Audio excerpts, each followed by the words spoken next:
پروردگار عالم نے انسان کو اس دنیا کے اندر آزمائشوں کے لیے، ابتلا کے لیے، ترقی پانے کے لیے جو نصیب ہی اس وقت ہونی ہے جب وہ کسی آزمائش سے گزرے گا۔ انسان بہت ہیں، اربوں انسان اس وقت بھی ہیں اور نہیں معلوم کتنے پہلے گزر چکے ہوں گے۔ کیا خدا ہر انسان کو برابر کا مقام اس دنیا کے اندر دے؟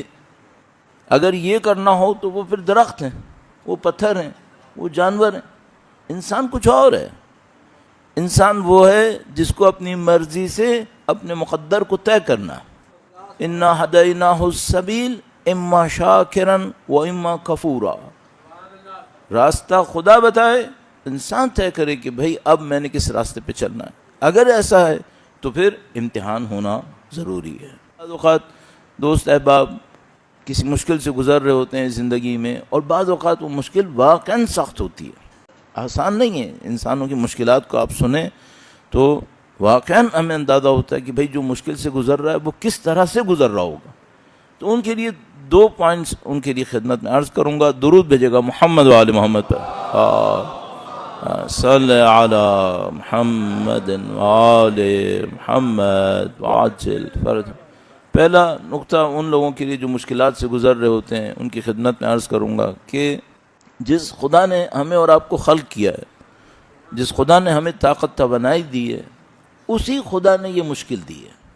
یہ نہیں ہو سکتا کہ جو خدا عادل ہے وہ ہمیں ایسی مشکل میں مبتلا کرے جس کے تحمل کی طاقت ہم میں نہ ہو، یہ نہیں ہو سکتا ہے۔ اچھا، وہ خدا نہ صرف یہ کہ عادل ہے اور عادل میں کمال پر ہے، وہ خدا محبتوں میں بھی کمال پر ہے، تو وہ آپ کو اور مجھے کبھی بھی ایسی کسی سختی میں مبتلا نہیں کرے گا جس کے تحمل کی ہم میں طاقت نہ ہوئی اور اس میں ہمارا زیادہ فائدہ نہ ہوا، وہ نہیں کرے گا۔ یہ بالکل ایسے ہی ہے جیسے مثلا دنیاوی اعتبار سے میں اور آپ سب اپنی زندگی میں گزرے ہوئے ہیں کہ بھئی جب بچے کا کوئی امتحان ہونے لگتا ہے اس کے ماں باپ اس کو مجبور کر رہے ہوتے ہیں کہ پڑھو پڑھو۔ اب وہ مثلا یہ ایجوکیشن سسٹم غلط ہے، اس کے اندر صحیح کیسے ہونا، یہ ایک علیحدہ معاملہ۔ لیکن اگر ماں باپ کہہ رہے ہوتے ہیں اس موقع پر اس بچے کو کتنا برا لگ رہا ہوتا ہے کہ میری ہر خوشی میں رکاوٹ بنے ہوئے ہیں، میری ہر آسانی کو تباہ کر دیا ہے۔ لیکن وہ جو ماں باپ اس سختی میں ڈال رہے ہوتے ہیں اس میں فائدہ کس کا ہے؟ بچے کا ہے۔ وہ خدا جو ماں کو محبت دینے والا ہے وہ اگر مجھے کسی مصیبت میں ڈالے گا اس کو کیا ملنا ہے؟ یا وہ اپنے کس فائدے کو بچانے کے لیے مجھے مشکل میں ڈال رہا ہے؟ نعوذ باللہ تعالی، وہ غنی بے نیاز ہے۔ اگر وہ دنیا کے کروڑوں انسانوں کو مال سے، دولت سے، عزت سے، جس کی کوئی قیمت نہیں ہے، نواز سکتا ہے، مجھے بھی دے سکتا تھا، نہ اس کو دینے میں کوئی کمی تھی، نہ مجھے نہ دینے میں اس کو کوئی اضافہ ہو رہا تھا۔ اس خاطر بعض اوقات اولیاء الہی جب مصیبتوں میں پڑھتے ہیں تو صبر نہیں کرتے، شکر کرتے ہیں۔ شکر کرتے ہیں کہ خدایا تو نے ہمیں اس قابل سمجھا جس کو کروڑوں کو اس قابل نہیں سمجھا۔ بس پہلا نقطہ، میں دوسرے پہ ابھی آتا ہوں، پہلا نقطہ یہ کہ لا یکلف اللہ نفسا الا وسعها۔ اگر وہ طاقت، قدرت نہ ہو انسان کے اندر، وہ صلاحیت نہ ہو، خدا نہیں دے گا وہ۔ دوسری بات یہ بھی ہو گئی کہ اس میں بھی بھلائی اسی بندے کی ہے جس کے اوپر یہ مصیبت آئی ہے، یہ مشکل آئی ہے، ورنہ خدا نہ دیتا۔ اب ایک تیسری بات ہے کہ میں نے کچھ دعائیں مانگی ہیں اپنی زندگی میں۔ بعض دعاؤں کو ہم لوگ معذرت کے ساتھ عرض کروں گا غیر سنجیدگی میں مانگ لیتے ہیں۔ تو کراچی میں ایک مولانا نے لوگوں کو سکھانے کی خاطر یہ کیا، بہرحال انہوں نے کچھ دعاؤں کو الفاظ تبدیل کر کے بد دعا میں تبدیل کیا، لوگوں نے اسی طاقت کے ساتھ الہی آمین کہا۔ اس کا مطلب کیا ہے؟ انہوں نے الہی آمین کہنا ہے، یہ سنے بغیر کہ دعا ہے یا بد دعا ہے۔ ان دعاؤں کا اعتبار نہیں ہے، ان دعاؤں کا اعتبار ہے جن کے پیچھے آپ نے اپنی روحانی طاقت لگائی ہے، آپ نے توجہ لگائی ہے۔ اچھا، اب آپ نے کوئی دعا مانگی ہے، اس دعا کی کوئی قیمت ہے۔ مثال کے طور پر فرض کر لیجئے کوئی یہ کہے خدا بندہ، جیسا کہ ہمارے ایک قوم کے بہت بڑے ایک عالم دین تھے، میں کئی دفعہ عرض کر چکا ہوں، آیت اللہ احمدی میان جی علی اللہ مقامہ شریف، ایک دفعہ ہمارے مدرسے میں تشریف لائے، انہوں نے درس میں یہ واقعہ ارشاد فرمایا تھا، میں نے خود ان سے سنا تھا۔ فرمایا کہ ان کا کوئی شاگرد تھا جو ان کے پاس آتا ہے اور کہتا ہے کہ میرے اوپر مصیبتیں ختم نہیں ہو رہی، میں ایک مشکل سے نکلتا ہوں، کبھی اولاد کی بیماری، کبھی پیسے کا مسئلہ، کبھی زوجہ کی بیماری، کبھی یہ کبھی وہ، اور معاملہ ختم ہی نہیں ہو کے دیتا۔ تو استاد احمدی میان جی نے فرمایا کہ میں نے دیکھا کہ بندہ مطیع ہے، بندہ عبادت گزار ہے، اللہ کی نافرمانی کرنے والوں میں نہیں ہے۔ تو اس کے بعد انہوں نے اپنے شاگرد سے کہا کہ تم جو دعائیں مانگتے ہو، جو واقعاً سنجیدگی سے اللہ سے چاہتے ہو کہ وہ دعائیں پوری ہوں، وہ مجھے بتاؤ۔ ایک دفعہ ہوتا ہے، معذرت کے ساتھ پھر عرض کروں گا، ہم لوگوں کی دعائیں سنجیدہ نہیں ہیں، رٹی رٹائی کچھ دعائیں ہوتی ہیں جو ہم نماز کے بعد پڑھ لیتے ہیں، مانگ لیتے ہیں۔ وہ برا نہیں ہے، مانگنا اچھا ہے، لیکن دل سے مانگیں، دل سے مانگیں۔ نماز کے بعد جب آپ دعا مانگنے لگیں 10 مرتبہ شروع میں یا اللہ بول لیں، 10 مرتبہ یا اللہ بول لیں، اس سے آپ کی دعا اور تیزی سے قبول ہوگی۔ پھر دل سے مانگیں دعا، یہ رٹی رٹائے 5-6 جملے وہ اس طرح کر کے نہیں مانگیں۔ ان دعاؤں کو میں اسی لیے بہتر سمجھتا ہوں کہ جو آپ دعا مانگ رہے ہو نماز کے بعد، اور نماز کے بعد خاص کر اس لیے عرض کر رہا ہوں کہ روایت میں یہ وقت موجود ہے کہ اپنی نمازوں کے بعد دعا مانگو، اس طرح سجدہ شکر کرنا نماز کے بعد، یہ بہت اچھا ہے۔ تو جو دعا مانگیں ان کو سنجیدگی کے ساتھ سوچ سمجھ کے واقعاً خدا سے مانگیں۔ کہا تم جو دعائیں مانگتے ہو کون سی ہیں؟ اس نے بتایا چند دعائیں۔ پھر بیچ میں کہا کہ میں ایک دعا مانگتا ہوں خاص کر کہ خدا مجھے مولا امیر المومنین کے اصحاب کے ہمراہ قرار فرما۔ اب اس طرح کی ایک تعبیر تھی میرے ذہن میں، عین تعبیر نہیں ہے کہ ان کے ساتھ محشور فرما یا ان کے ساتھ مقام نصیب فرما۔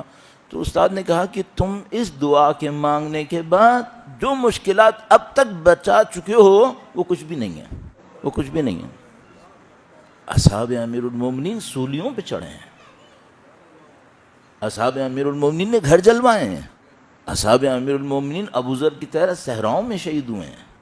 تو تم نے جو دعا مانگی ہے اس کے پیچھے بہرحال کچھ ابتلا آئے گی۔ اب ایک انسان کہے خدایا مجھے نبی اکرم کی ہمراہی نصیب فرما، بھائی نبی اکرم نے 3 بچے اپنے دفنائے اپنے ہاتھ سے، 3 بچے دفنائے ہیں۔ جو نبی کے ساتھ چلنا چاہتا ہے اس سے سمجھتا ہے کہ اولاد قربان نہیں کرنی، قربانی دینی پڑے گی نا۔ تو یہ جو ہم اور آپ کہتے ہیں وہ تو خدا متعال کا لطف ہے کہ وہ ہمیں کچھ چیزوں کو، جیسے کہ آج مولانا ارشاد فرمائے تھے کہ خدا ہم سے قیمت نہیں مانگتا بلکہ بہانے سے دے دیتا ہے، قیمت نہیں مانگتا بہانے سے دے دیتا ہے۔ ورنہ خود دیکھو کہ جو سید الشہداء کے ساتھ چلنے کی بات کرے، سر تو کٹوائے نا، پھر سر تو کٹوائے، نہ لگے نیزے پہ، نہ لاشا پامال ہو، نہ خاندان اسیر ہو، سر تو کٹے، شہید تو ہو۔ تو بھائی یہ جو چیزیں ہیں بالآخر ان کے پیچھے ایک معنوی حقیقت ہے، یہ کوئی باتیں تو نہیں ہے نا، کارڈ تو نہیں ہے کہ بھائی کسی کو بھی ایک کارڈ پکڑا دیا جائے گا، یہ عناوین ہیں، ان کے لیے محنت کرنی پڑتی ہے۔ تو مثلا کوئی دعا مانگتا ہے، اس دعا کے پیچھے ایک فقر نے، غربت نے آنا ہوتا ہے۔ مجھے یاد ہے ایک عمل تھا، شاید علامہ طباطبائی سے بھی منسوب تھا، ہمیں بعض اوقات ذہن سے نکل جاتا ہے کہ ان بزرگان دین میں سے کس سے منسوب تھا، کہ جس میں 1000 دفعہ کوئی لا الہ الا اللہ ایک نشست میں کہے، تو لکھا کہ اس سے توحید نصیب ہوگی، لیکن مجھے یاد ہے اس کے ساتھ ہی لکھا تھا فقر آئے گا، غربت آئے گی۔ اب وہ فقر و غربت کب تک آئے گی، کتنی طاقت کے ساتھ آئے گی، اللہ جانتا ہے، لیکن بعض چیزوں کے پیچھے بہرحال اثر ہے۔ صحیح۔ اب اس کا کہنے کا مطلب یہ نہیں ہے کہ میں کسی کی ہمت کم کرنا چاہ رہا ہوں کہ بھائی وہ دعائیں مانگنے میں اچھی دعائیں نہ مانگے، نہیں، اس کا ایک اور راستہ ہے، خدا سے دعا بھی مانگے اور خدا سے یہ بھی مانگے کہ خدا یا اس مقام تک پہنچنے کے جو تقاضے ہیں وہ مجھے نصیب کر دے، وہ بھی نصیب کر دے۔ اگر اس کے پیچھے صبر چاہیے، خدا وہ صبر بھی دے دے، وہ صبر بھی دے دے۔ اگر اس کے پیچھے کچھ محبتوں کو قربان کرنا ہے تو خدا ان محبتوں کو میرے دل سے قربان کرنے کی طاقت دے دے۔ کبھی بھی یہ مت سوچئے گا کہ کسی مشکل سے بچنے کے لیے دعا نہ مانگوں، یہ مت سوچئے گا۔ کیوں؟ آج ہی میں مولا کے فرامین کو دوبارہ پڑھ رہا تھا تو امام کا وہ فرمان بہت مشہور فرمان تھا کہ اگر لوگوں کو یہ پتہ ہوتا کہ مشکلات میں اجر کیا ہے تو دعا مانگتے کہ قینچیوں سے ان کے بدن کاٹے جائیں۔ اللہ اکبر، قینچیوں سے بدن کاٹ، نہ شمشیر سے گردن کٹے، وہ تو ایک لمحے میں ہو جاتی ہے۔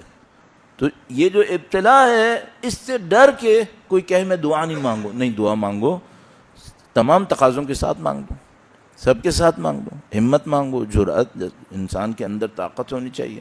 اور پھر ایک بات ہے کہ بھئی اگر خدا متعال نے ہمیں وہ مقام نصیب کر دیا ہے جو حب اہل بیت اطہار علیہ السلام کا ہے، ہمارے دلوں میں ان کی محبت قرار دی ہے، تو اور فرمایا کہ جو ہمارے محب ہیں وہ ہماری خمیر سے پیدا ہوئے، تو پھر خدا نے اس خمیر میں صبر بھی رکھا ہوگا، ورنہ ہمیں محبت نہ دیتا وہ، اس نے صبر رکھا ہوگا۔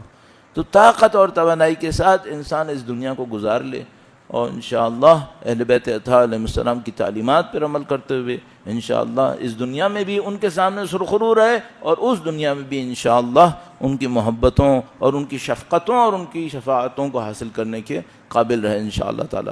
ان کی عظمت پر اور ان کی شفاعتوں کے حصول کے لیے اور تمام مرحومین کی مغفرت اور مظلوموں کی کامیابی کے لیے درود بھیجیں محمد و آل محمد